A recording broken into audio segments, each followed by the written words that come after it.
Well, a very good day, everybody. Our date is the 6th of August, 2025. And I am going to be probably very surprised over one or two things that I'll be talking with my guest about. Because it is Debbie Greenberg from Liverpool, unless she tells me otherwise. And we're going to talk about the Cavern, and there'll be, I think, quite a lot of overlap over our lives over certain years around the years we'll be talking about. Anyway, let me get straight on with it, and I'm going to go quickly across the country, flying over Spain and the Channel, maybe passing through France, who knows, and hopefully arriving in Liverpool now, and saying a very good day and welcome to you, Debbie. So, have I got most things right up till now? Yes, that's perfect. Thank you, Vince. Good. Okay. Well, look. Obviously, we hadn't met. LinkedIn is probably, should we say, a nicer social media platform where you do tend to meet people that have done really good things, very interesting things. And it was because of your book that really I wanted to have a chat with you. And obviously, the more that I'd looked at who you are and what you've done, it whet my appetite because I think you'll find that we were both around the cavern at the same time. So let me ask you, first of all, to identify when it was that your dad sort of took over the cavern, and what was your sort of years where you first went to that lovely sweaty venue that we both enjoyed when we were younger. Yes, absolutely. Well, I'll start at the beginning. I went to the Cavern for the first time in 1959. It was a jazz club. The guy who owned it was Alan Sitner, who was a jazz fanatic, and he wanted to replicate a club he'd seen in Paris on the left bank called Le Caveau, and he found the perfect premises in Matthew Street under a towering block of warehouses. He found this cellar with three tunnels, all with bricked arches, and he opened the cavern on the 16th of January 1957. And the Mississippi Jazz Band were the first ones to play. He brought a lot of big jazz groups to the cavern, like Bilk and Kenny Ball and Chris Barber. And then, of course, as the year progressed and went into 58, skiffle was infiltrating as well. And then we had Lonnie Donegan there. Now, Alan Sitner didn't care for skiffle, but he tolerated it. And of course, the Quarrymen, with John Lennon, Paul hadn't surfaced at this point. He played the cavern, and of course, John wanted to play rock and roll. And he would slip in a rock and roll number in the middle of the skiffle. And this upset Alan at no end because he sent a note to John, and John, thinking it was a request, opened it and it said, cut out the rock. He didn't want it at all. And so I didn't start to go to the cavern until 1959. It was still playing a lot of jazz and some skiffle.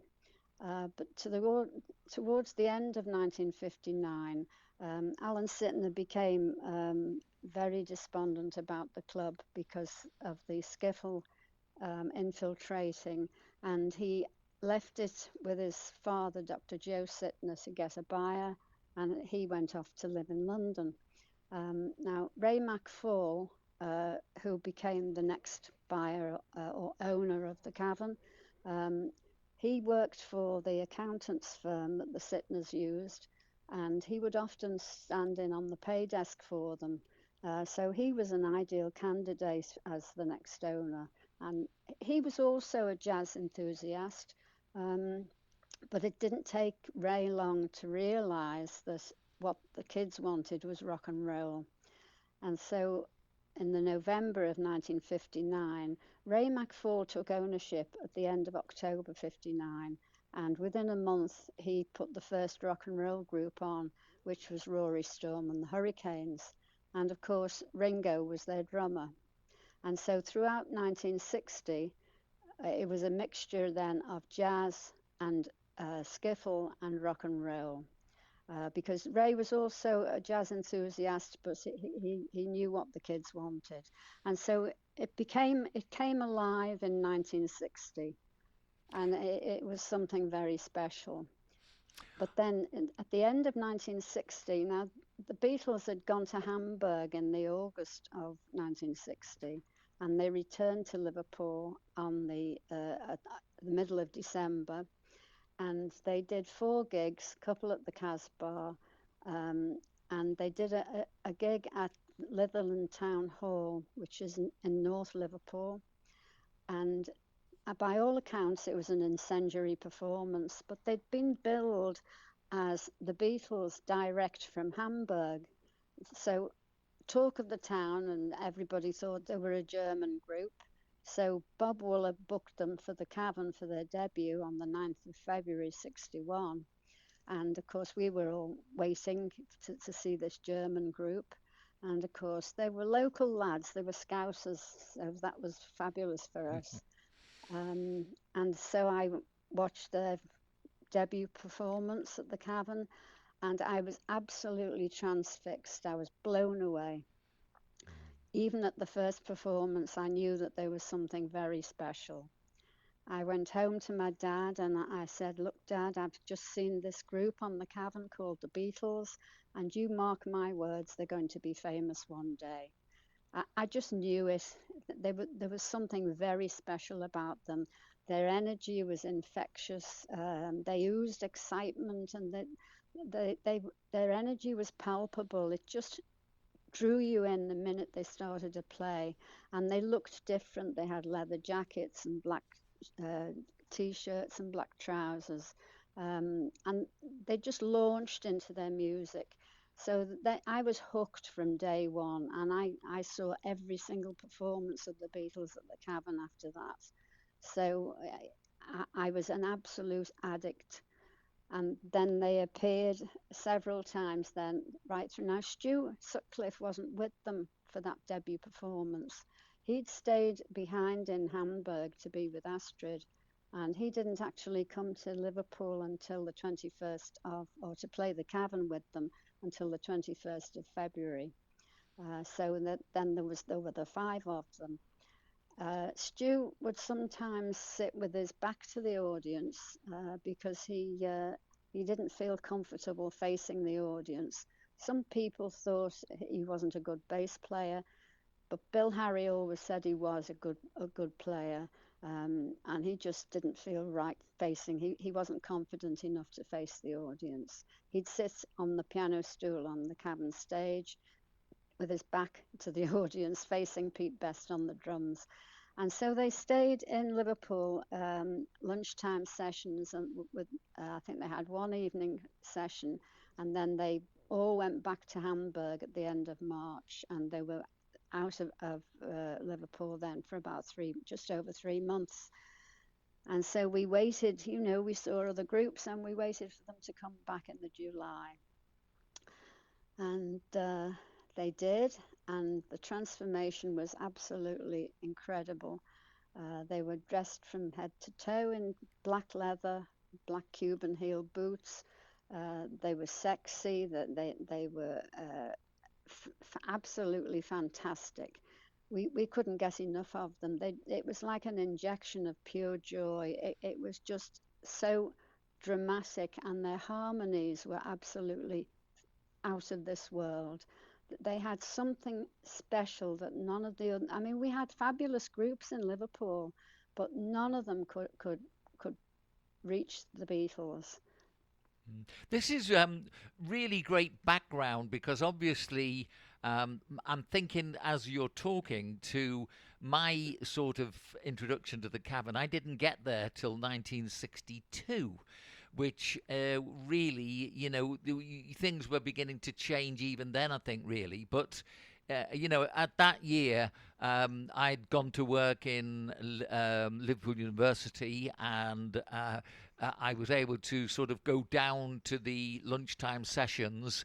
I was starting to go out with a girl that had been out, or she had been dating Tom Parry, who was, I think, a member of the Denisons. Um, Right. and so that was how I was introduced to it. And also, I can tell you that, you see, my dad was very, very much anti pop music. It sounds so really daft with me being, becoming a DJ and playing music, etc., etc. But my dad just didn't want me anywhere near this type of scene. And so it wasn't until I'd left school and started work that I even really got the chance to go to the Cavern. So, what was your school time like? Because I'm taking it that around that time, well, you must have been at school probably around about the first time that you went to the Cavern. It couldn't be far off that, could it? That's right. I was in my last year at school. School and I didn't get on. Right. I just didn't like school at all. I was in my last year, so the period lessons were few and far between. And I used to just bunk off school and get. I was in New Hayes in Heath Road, and I Right. used to get the 86 bus down from Mother Avenue right through to Liverpool, and go to the lunchtime sessions at the Cavern. There was no contest, the Cavern or school. Well, my sister, who was 16 months older than me, sadly not with us now, but she used to go across from Wirral. She used to go across to, I think she went to the Iron Door primarily, and there was another one which I can't remember at the moment, but never mind, it'll come to me. But for me, the first sort of time I went anywhere to sort of a nightclub, because this was like a new sort of concept for me, going out after, after what, 10 o'clock. It was Yes. over. I don't know. Did you ever go across to the Crawl in New Brighton? No. Okay. Well, that was our sort of big place, and we had people like the Pathfinders used to go there, and Derry Wilkie and the Pressmen, and Hmm. a lot of the groups that did well in Liverpool would go and Yes. play across there. So, and we know the Beatles came to. They went to the Majestic in Birkenhead and the Tower Ballroom in New Brighton, and then That's right. I remember Monty Lister, who I work with at Clatterbridge Hospital Radio, although I didn't really know him, he did the first interview ever with the Beatles. So, there's plenty of commonality going round, but it's just we were working in different ways because. Without being rude to ask you your age, I detect if you weren't a bit older than me, probably your parents might have treated you a bit older than my dad used to treat me. So, I mean, and all these things become relevant because it's how you sort of get into going out and enjoying the music and how we used to socialize. So, apart from the Cavern, where else would you have gone out? At the time, I think the only other place I went to the Iron Door once or twice. That's all. But the Mardi Gras was the other one that I used to go to. Sometimes go on a Friday night because the Swinging Blue Jeans were on. Yeah. Uh, but that's it. The Cavern was the main club for me. And when the Beatles became popular, because in the beginning when they had their first performance at the Cavern, it wasn't packed out because it was a lunchtime session, and we'd heard this group from Germany were coming. But as the weeks progressed and they became more popular, the queues used to snake down Matthew Street, right past the White Star pub at the bottom of Button Street, and you could feel the vibration under your feet if you were close to the Cavern door. You could feel the ground, the vibration, and it sounded like a big heart pounding and beating in the cellar below. And we couldn't wait to get in. It Yeah. was a small entrance, only less than 4 feet wide, with 14 stone steps going down to a little landing, and then four more steps to the left down into the cavern proper. Mhm. with a handrail on the left. And the groups had to bring all their equipment in that way as well. Yeah. So we'd be pinned against the wall, giving them space to carry their equipment down. It was wrong, really, when you think back to and the way, Yeah. or to think the way health and safety is today. Yeah. Well, of course, because eventually I became, well, I started really with my mobile discos, but I also did play harmonicas with groups, and then obviously over the years I've done different things. So I can relate to everything you're telling me because one of the worst things is getting into the venue and setting up. Even in today's world, I mean, if I've got to go and do something, then it can still be a bit difficult to say the very least. But I mean, it wasn't a nice place as such. I mean, I remember going in and all the sweat and various other liquids coming down the walls.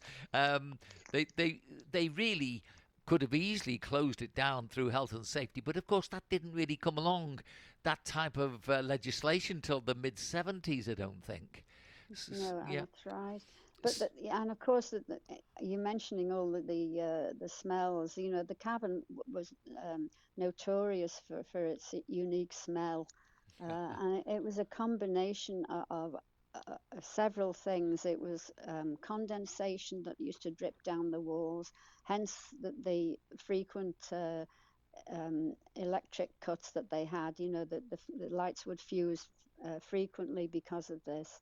Um, they, they'd have perspiration from overheated bodies because we never took our coats off. It wasn't the right thing to do. And people smoked in those days, so you had cigarette smoke, and we had the smell of hot dogs and soup from the little cafe in the front of the cavern, and the smell of rotting fruit from the fruit market across the street. But the biggest thing of all was, of course, the disinfectant that the cleaners used to top the toilets up with every day to mask the smell, because there were no main drains in the cavern at all. But I didn't find this out obviously until my father bought the club much later on, and we had to adhere to that and put main drains in. But that combination of six or so smells. You'd take that home with you. If you went on the bus home, people would wrinkle their noses and go, "She's been to the cavern."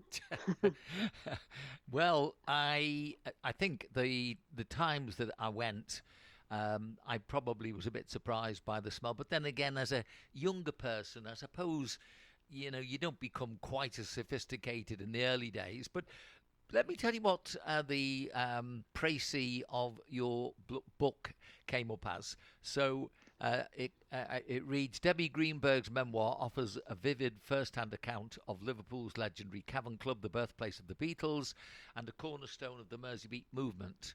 As a teenager in the early 1960s, Debbie was a devoted regular, attending countless lunchtime and evening sessions and witnessing the Beatles rise from local favourites to global icons. So that's the bit of it that we're covering at the moment. And then it went on to say in 1966, after the club's bankruptcy, her father, Alf, is it Goen or No, it's Gagan. Gagan. I knew that Gagan, it was yes. probably a rather difficult one to pronounce, so at least I've got that now. Yes. Yeah. Anyway, he took over the lease, and Debbie became deeply involved in its management. So the book chronicles her 10-year journey from fan to co-owner, detailing the club's transformation, its cultural significance, and challenges of keeping it alive during a challenging musical landscape. And then it goes just a little bit more. Richly illustrated with rare photos, posters, and press clippings, the memoir captures behind the scenes moments, celebrity encounters, including Paul McCartney's surprise visit with Linda, and the emotional highs and lows of running a venue that had become a shrine to rock and roll. Just to give a little bit of background, round about 1966, I'd be just about leaving school. And so, as I say, my first job was at Liverpool University. And I used to love listening to the American Forces Network and obviously the pirate radios. And so at that time, a lot of my energy was really focused on trying to get myself to become a radio disc jockey. So, Right. what would you have wanted to aspire to as somebody that was going to the club? Were you just being a youngish teenager who basically enjoyed going to a club? Because until your dad actually took over, you were probably in the same boat as many people, wouldn't you be? Yes, absolutely. It was just the music. The music was the main ingredient. That was the thing that got us. And of course, the Beatles that hit America in '64 were not the Beatles that we saw at the Cavern. We got the raw Beatles. They were energetic. They were special. They just oozed excitement. It was just like a feel good drug, and you just couldn't get enough of it. It's as if they'd cast a spell over us. Mhm. It was just quite phenomenal.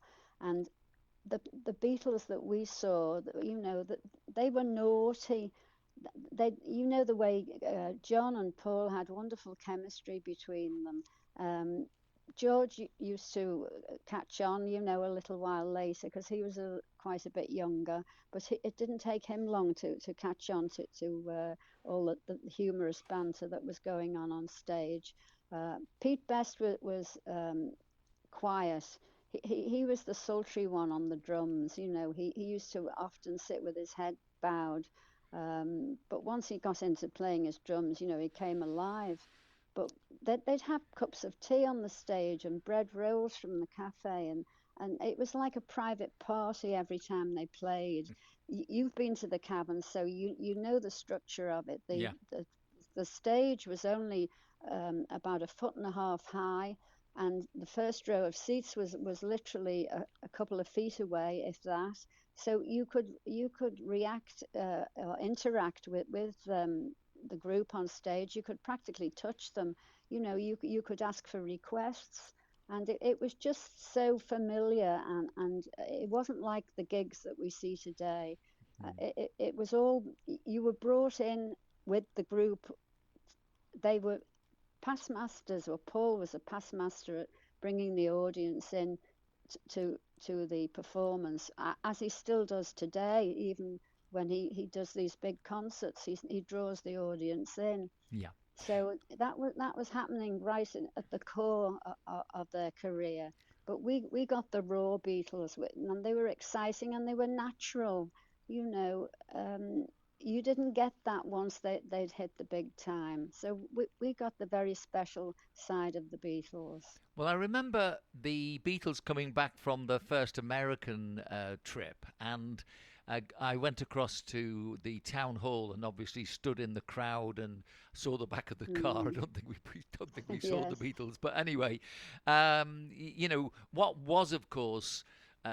Really, the catalyst of more interest, I think, was the fact that one or two of the radios were starting to play their songs, and of course, at that time, we didn't really have what became BBC Merseyside and Radio City. So realistically, to actually get something played on one of the BBC stations was a big deal. And Yes. I mean, what was your take on? I've got two things that I wanted to ask you. First of all, um, could you remember when the Cavern Stomp became popular? Oh, yes, absolutely. I used to do it. Can, Yes, can that you was in. explain to our listeners what we're talking about? Because I know, you know, but they won't know, will they? It was like an inverted jive, really. You you held your partner with one hand, but you held both arms low. You didn't hold them up like you do with a jive and turn them around the head. You did turn them around the head, but you predominantly swayed from side to side with your arms very low. And then you would twist round and put your hands over your head and come back again. It was peculiar to the Gavin. it was a strange sort of dance, but we all did it. Yeah. Well, I remember being introduced to that when I went to there with my very very first serious girlfriend in life, in actual fact. And then, of course, the next thing I wanted to ask you: were you embroiled in the Pete Best saga when Ringo was brought in? Did you have any strong feelings one way or the other? Oh, absolutely, yes. That was uh, the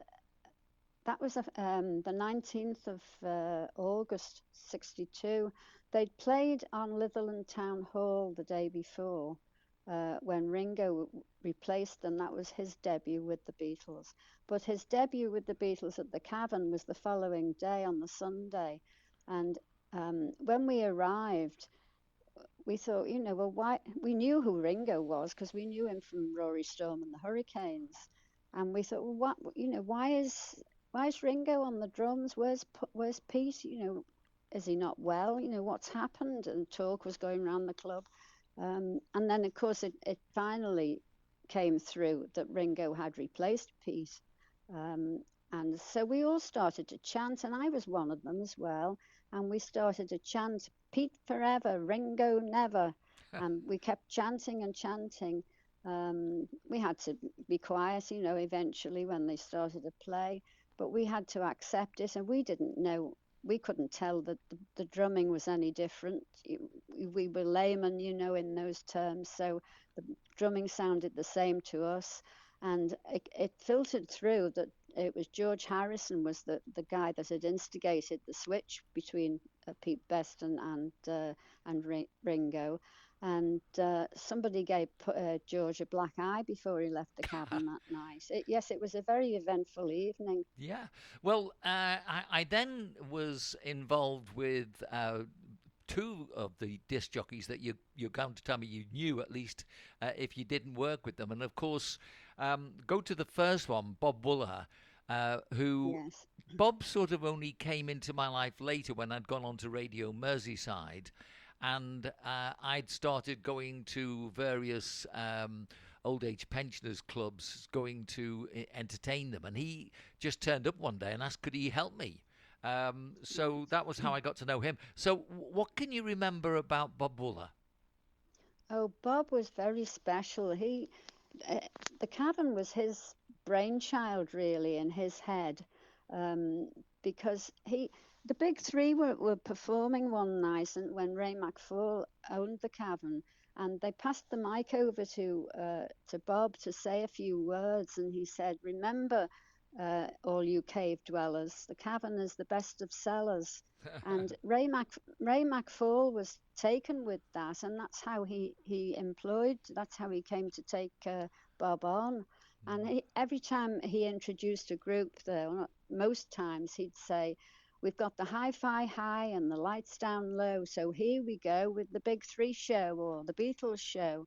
He was an entertainer in his own right, Bob. Mhm. He was excellent, and of course, as you know, he'd play the discs in between the sessions at the Cavern. Uh, he was a great guy, Bob. Got to know Bob very well, and my dad was a good friend with him. Yeah. Well, I know as he sort of not went away from the scene, but sort of maybe might have done a bit less. Billy Butler, from what I read, came in, but of course, I met Billy at Radio Merseyside. I'd been writing to try and get myself onto the station to do bits and pieces, and eventually I did get in there. And then I remember sitting there, and Billy was brought down around and introduced to people. Now, I always remember that as Billy coming in as somebody who'd been on the TV. I think he'd been on Thank You Lucky Stars, or one of Mm. those programs. And so my memory of how I actually met Billy is a bit different from his. He was telling me that he feels that he was already working there, and I came along. But it doesn't really matter one way or another, because he became the DJ for Merseyside, of course, and really, I know that he's not been too well of late. So obviously, if he does happen to hear this and listens in, I wish him well. But he became more of the resident DJ, taking over from Bob Wooler, didn't he? In the Cavern. Yeah. No, no, no. They both worked alongside one another. Ah, okay. But Bob Wooler was with us, and so was Billy. Because when we took the Cavern over, Bob Wooler, Billy Butler, and Paddy Delaney, the head doorman, they all came back to ask for their jobs back, and of course that we welcomed them with open arms. You know, they were part of the Cavern. So no, they worked alongside one another. But Right. Bob used to handle most of the DJing in the Cavern proper. And when we bought the Cavern, we didn't realise we'd bought the lease to number 8, 10, and 12 Matthew Street, which stretched the whole length practically of the street. And we had to move the entrance because, as I said, it was hazardous. It was so small. So we had to adhere to three things that the Liverpool Corporation asked before we could reopen. And one was to move the entrance, to make a wider entrance. And so coincidentally, where we moved it to was number 8, where the new Cavern entrance is at the moment. Um, and the reason that you go down so deep at number 8 is because Matthew Street's on an incline, and so it's further up the street. Right. So it's about 30 odd feet down. As if anybody's been to the replica cavern, they'll realise that you have to go a long way down to get to the bottom, to the basement. But the cavern proper that we knew was just less than 12 feet below street level. Right. So that was the difference. So we had to put a big new entrance in, and so that was what we called the top bar. So you entered the club from number 8, and then we had to put a big 8-foot wide staircase from number 8 going down into the cavern proper to link the two together. So Bob would be down in the cavern proper, and Billy Butler would be up on the top. Not all the time. They'd if Bob wasn't there one day or one night, then Billy would take over on the stage as a DJ as well. So they both worked it together. Okay. Now, when I look back around that time, um, when you and your family came in 1966, would Cilla Black have still been there? No, no, Okay. So, no. Cilla had well gone by then. Because she was only there when she was a cloakroom girl, you know, in the beginning. I only knew her from that in the early 60s. and did you ever hear her singing at the Cavern? Oh, yes, because the Beatles used to back her, and so did the Foremost. Paul McCartney used to call her Cyril, and he'd say, "Come on, Cyril, give us a song." And she'd get up from the cloakroom and go on stage, and they'd back her. She used to like to sing "Summertime" or "Fever." Ah, So yes, magical days. well, I mean, I thought she was fantastic.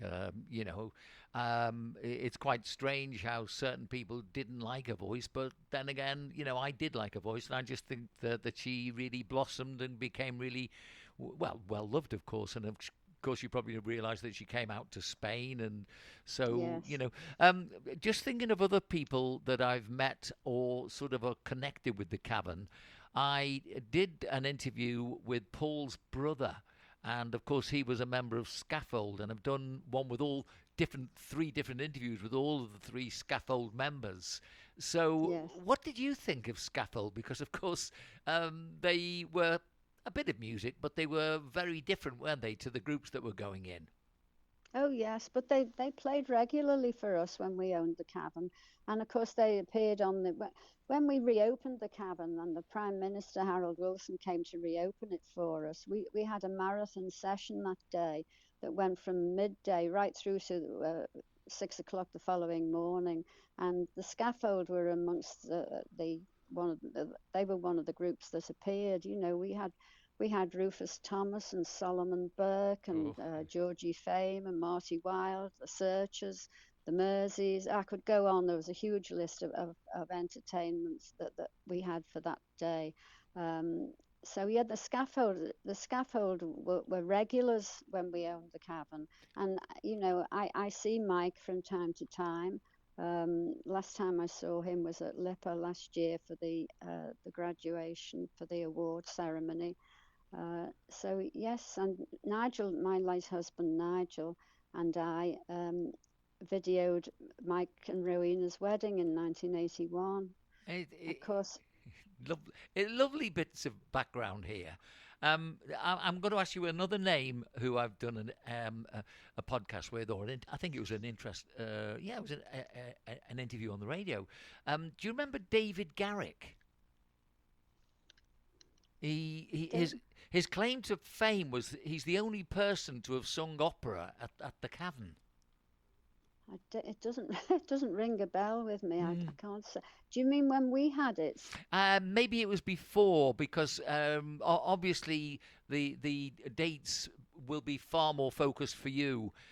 Mm, I'd moved, sort of been doing various other things after radio. In fact, after working on Radio Merseyside, I went down to Cornwall and then across to France and then across to Spain. So it's been quite a journey. But I keep meeting older stars who have had connections with the Cavern. I mean, for example, I played football for Radio Merseyside's team, and Joey Bowers from the Foremost, the bass yes, player, he used to turn out regularly, and Jerry Marsden would come and play for Radio Merseyside's football team, and I know. and lots of various other big celebrities who were around at the time. And then I don't know if you remember, this isn't so much concerned with the Cavern, but do you remember the impressionist Paul Melba? No. No. Okay. Well, he was more into the impressions and the cabaret circuit, so that probably would have come along just a bit after the halcyon days of the Cavern, I would imagine, because Yes. by the time it had become Eric's and then other things afterwards, I hadn't been sort of involved with anything around the Cavern area at that time, and you know what Mm, life's like if you're not involved in a certain geographical space or with people, you tend to be doing very very different things, don't you? So yes. um, okay, so when your dad took over, what was the biggest sort of responsibility that you had within the organisation? Well, we owned a chain of butcher's shops at the time when my dad came to me and said, "I've got the chance of buying the Cavern. What do you think?" So, for me, that was like offering the child the keys to the sweet shop.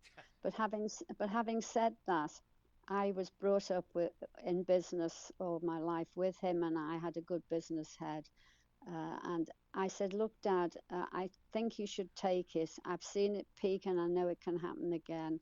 But he said, "That's all very well." He said, "But what about the shops?" So I trained as a master butcher with him. And I'd been to the abattoir to do buying with him. So I knew exactly how to run the business. So I said, "Well, look, you run the Cavern with my mother for how long it takes until we can sell off the shops, and then I'll come and join you in the Cavern. I'll run the shops in the meantime." And that's exactly what happened. So in the um, in the July '66, when we opened the Cavern, the following December in '67, that's when I joined the club, and my mother took a back seat, and then I was on the pay desk, and just not just on the pay desk, but from 8 o'clock in the morning, letting the cleaners in, stocking the bars, um, generally running the club, checking for everything in the club, mundane things like light bulbs, etc. And then running home, having a shower, coming back, and being on the pay desk then from 7 o'clock right through to 2 and 3 in the morning, and then do it all again the next day. So I did that for 3.5 years. Right. So when did you shall we say, move away from the cavern so that you were less involved and were able to maybe develop other places that you like to go out to? Well, my father was approached by a friend of his that owned about 12 clubs in Liverpool. That when we had the cavern and we opened eight and 10, there was another part of the cavern. There was another tunnel in number 12 as well, and we extended it right through to number 12. And it was absolutely at its peak when this friend of my father's approached him, and he asked him would he be interested in selling the club. Now, my dad hadn't given us a second thought. It was doing so well. He said, leave it with me. The guy's name was Harry Waterman. And a month later, my father again was approached by Harry. I'm really interested, he said, Alf, what do you think about selling? And so my dad thought, well, it's at its peak. It's the best time to sell a business. So negotiations started, contracts were drawn up. It's a very long and involved story, which is in my book. But of course, a very long story short, it was a matter of weeks after the contracts, or less than weeks after the contracts were signed, that my dad got a letter from British Rail. Now, British Rail owned the land that the cavern stood on, and they were thinking of introducing a new underground metro system under Liverpool city centre, and they wanted the site of the cavern for a ventilation shaft. And my father gave the information to the solicitor that was handling the sale, and about another 10 days later, we got another letter. My dad got another letter from British Rail solicitors in London saying that if the owners of the cavern were prepared to pay the sum of £500, then British Rail would consider moving the site of the proposed ventilation shaft further down to Matthew Street, further down nearer to Button Street. So my father gave all this information to the solicitor. He rang Harry Waterman 3 times while I was there. And he said, Harry, you must pay this money. This guy was a multimillionaire even in those days. He said, you've got to pay this money. He said, it's not just another club. He was a collector of clubs, Harry. Had 12 clubs in Liverpool. Right. And my dad said, you've got to pay this money, Harry. It's not, the cavern is a shrine to the world. It's a music mecca. We were inundated all day long with people streaming through, as they are today still, wanting to see the cavern. But it was water off a duck's back with Harry. He was very apathetic. And he had this partner called Roy Adams. And he said, oh, well, I'll let Roy decide. And of course, as we all know, it was obviously Roy's decision, but the cavern was demolished. Now, if he'd have paid the £500, if we'd have still owned it, it was like a sliding doors situation. It was just a matter of weeks. If my father hadn't have negotiated for another 2 or 3 weeks, we'd have still owned the club. We wouldn't have hesitated to pay that money because we knew the value of it. We knew what it meant to so many people and to us. We'd nurtured it and brought it back to life.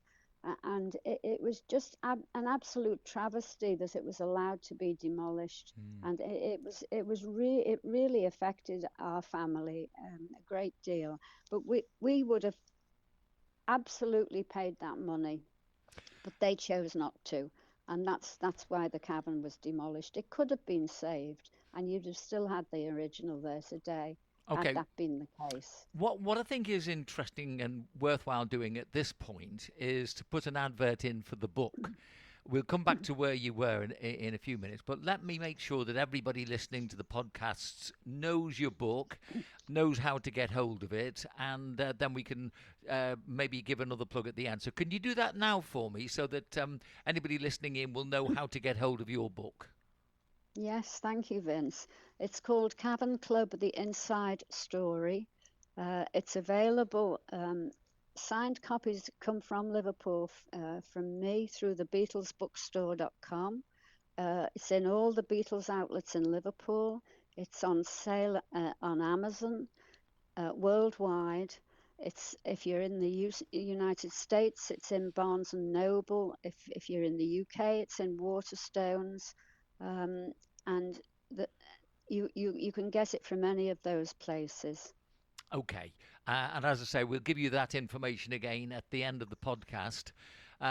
Because obviously there is a lot of intrigue. A lot of people, myself included, don't know the full story of the fact that, things like we were just talking about were going on in the background. And of course, that makes it all the more interesting for you. If you read the book, you'll find out what Debbie was beginning to tell you then. And I'm not being mean, I'm just being sensible. We're talking about a very wonderful place that we both were party to. Me only as a young lad going into it, but we will obviously you'll have far more of an update when you read it for yourself. Let me ask you about how you used to book the acts. I'm reading. This is coming in from the AI for the Tracy that I asked.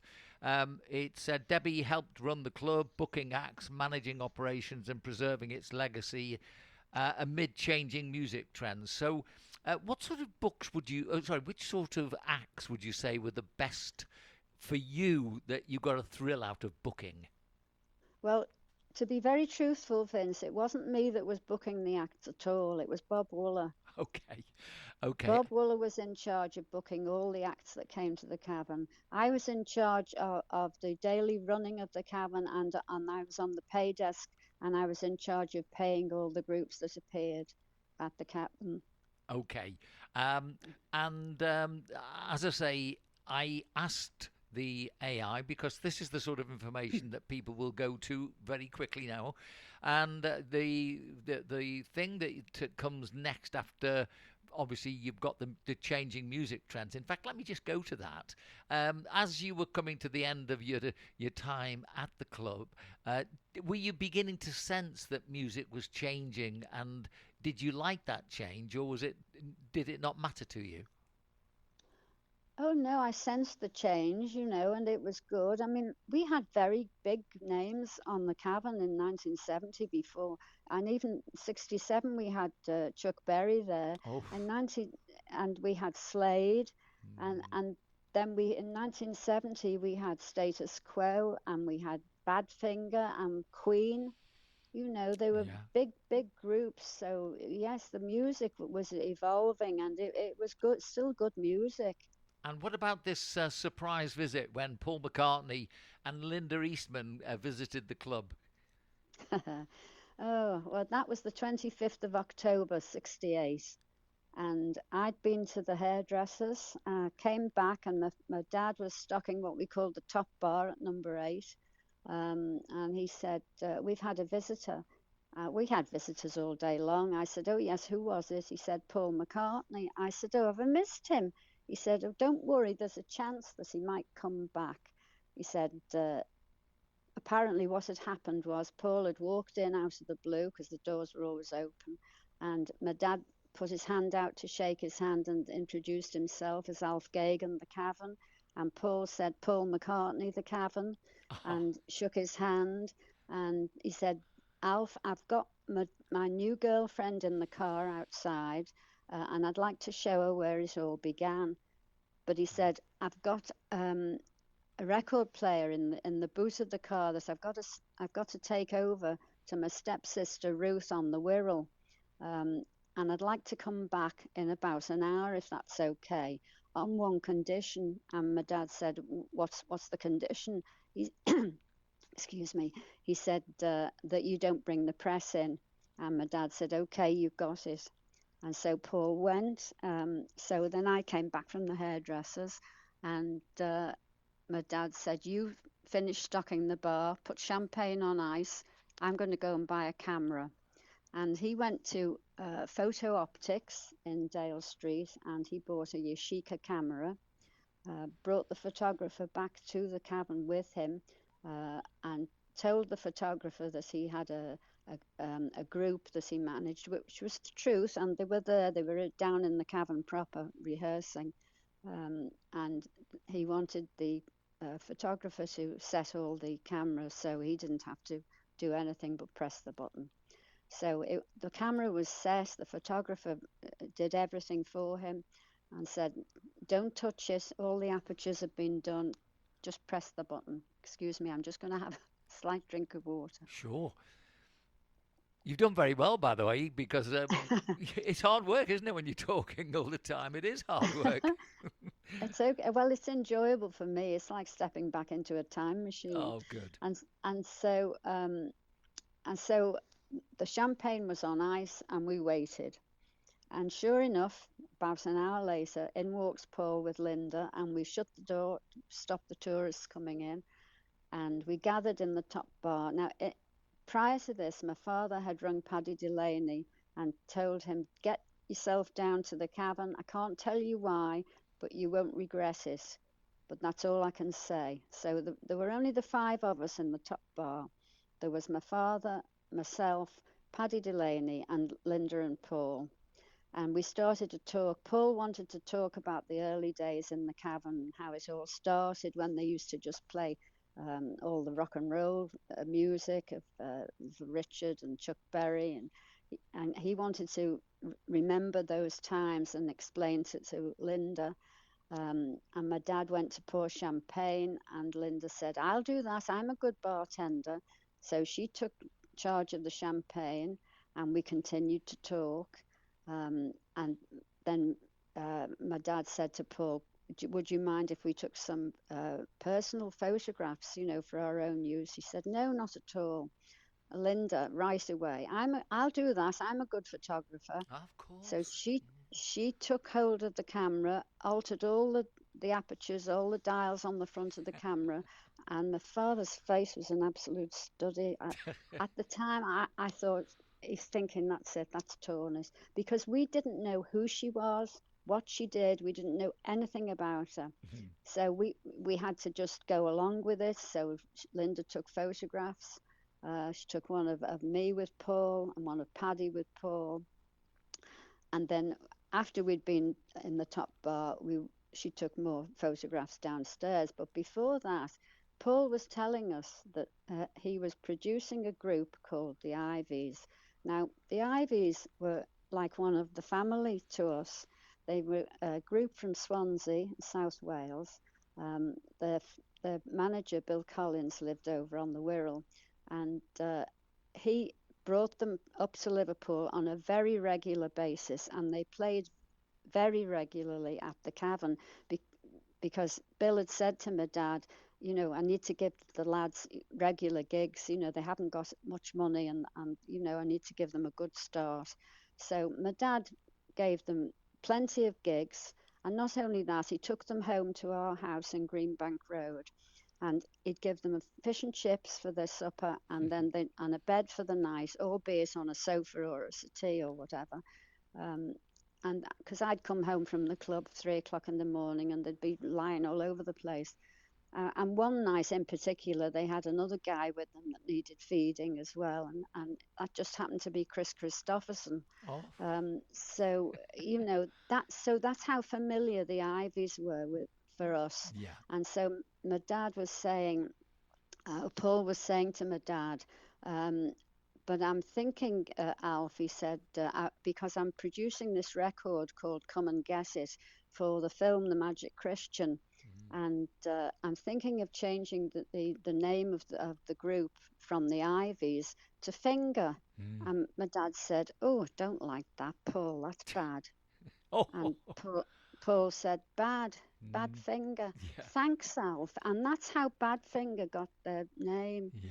And I was telling this story to Joey Molland in New Jersey a couple of years ago when I went over to do the fest at New York, and he said to me, I'm so glad you've told me that story. He said, because I never did buy the one that was around.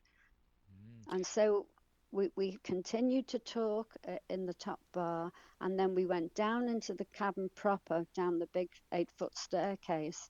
And the Curiosity Shop that my dad managed, the group, were on stage, and they fell silent when they saw Paul, and Paul just waved and said, "All right, lads." And then what happened next, Vince, will stay with me forever. It was so surreal. Paul, it was like it was taking place in slow motion. Paul walked over to the upright piano, which was down the bottom of the left aisle of the cavern. It was outside the band room, and he went over to the piano and he started to sing and play "Hey Jude." Oh. It was absolutely phenomenal, and Mm. you could hear a pin drop. It was just exceptional. Absolutely And wonderful. and then he went through the band room onto the stage, took his place on the drums, and Linda took more photographs. And then very soon they had to go. And my dad gave Paul a red T-shirt with the Cavern logo on the front, which you can see in the new Cavern, the replica Cavern. It's in one of the display cabinets there. You get a photograph of him wearing it. Oh. And then they went. So they went. They left the club. They had their estate car down in Matthew Street, where you could park in those days, and off they went. So we dashed then down to Jason's photographers in Matthew Street, and asked them if we could come to the dark room. We had some sensitive negatives that needed developing because we didn't have a clue whether these photographs would turn out or not. Yes. So, so off we went down to Jason's, and we stayed with him, and he hung them up, as they do. And every single one, she was quite right. She was a good photographer, Mm. but of course, as we all and as the world knows, that was a good photographer. She was. Um, Mm. but of course, at the time, we didn't know. Yeah. Well, look, we're just not too far from the end of the podcast now because I always make it the hour because I think an hour is a good time to concentrate. I've got another name quickly. Would you remember Chris Wharton, friend of Billy Butler? And Yes. he told me that he was the first manager of the Big Three. Would that make sense? Possibly, Vince. I couldn't say one way or another because I don't know the answer to that. But yes, I did know Chris. Right, because we obviously went. Well, we both went to the same school, St Anselm's on the Wirral, and I got to know Chris very, very well. And the last time I went back up to the Wirral, I went to see him, and I think it just obviously life changes for everybody, and obviously he wasn't too well. So sadly, I'm just hoping that he's going to be okay. As we sort of come to the end of our time together, let me go over then, or get you to get over the details of the book and how people can get it, and what you'd like them to get from the book. Well, I'd like them to try and get a little bit of experience, to feel some of the experience that I had and felt as I was living through it. Um, I've tried to give people the feeling of what it was like to actually be there, not just to tell you about the place, but to give you the feeling of being there. And I hope I've managed to capture that. I've had good feedback, and quite a few people have said to me that they have received that sort of feeling. So I hope that that's what readers will get from it. The book is Cavern Club: The Inside Story. It's available. Signed copies come from Liverpool through the BeatlesBookstore.com, direct from me. Um, if you're in the UK, it's in Waterstones and all the Beatles outlets in Liverpool. If you're in America, it's in Barnes and Noble. It's on Amazon worldwide, so you can get it from all of those places. Okay, well, I'm going to play a little bit of music, which takes us out of our podcast. I'll then get all the details set up over the next day, probably might even be later tonight. I'll send you the message or the link where you can find all the detail. And obviously, I can only say thank you very much indeed, Debbie. It's been a really, really interesting hour for me. Hope it's been the same for you. Thank you, Vince. It has. Thank you. Thank you very much. Lovely. Thank you.